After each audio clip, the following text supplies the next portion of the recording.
Most coaches and growth operators don't burn out from failure. They burn out because building something they quietly end up hating after 6-12 months. And even when everything looks like it's working. I've watched it happen a lot. Coaches hitting 50, 100K, sometimes 200K months. And things should feel good at that point because you're making great money. But instead, they start thinking about quitting what they built. And that's a pattern behind it. Because most people think burnout comes from working too much or not being disciplined enough. And that's not what's going on. They stay inside a system that slowly stops fitting them. So they push harder, they tweak funnels, they change offers, and nothing really shifts. So they stay stuck at the same level for months, and I've been there. The real issue shows up deeper than strategy. It's misalignment. And there's a version of it I keep seeing in coaches and growth operators once they cross a certain revenue point. That's usually where things start to break in ways they don't expect. We copy business models because we already understand how they actually work. And this is where it gets tricky.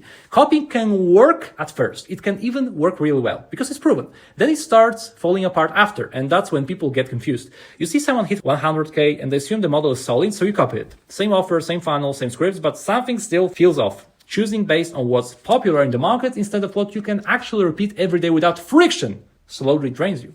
So most coaches and growth operators never stop to figure out what kind of work actually gives them energy. So they end up building something that pulls energy out of them every single day instead of giving anything back. Apologize for being emotional, but I'm speaking from fucking experience. And once you hit that 50K, 100K range, these things change again. The workload doesn't necessarily increase, but it starts to feel heavier, even when numbers are going up and your profits are going up. And this is where things usually go sideways. People start trying to fix it by optimizing what they already have, even though part of them doesn't want to keep running it. Instead of stepping back, they push harder into something that doesn't feel right anymore.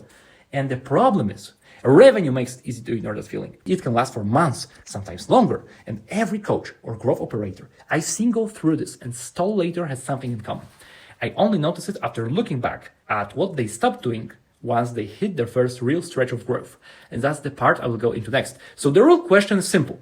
Are you building something that actually fits you? Or are you staying in something because it pays well enough to tolerate? That's a very important question.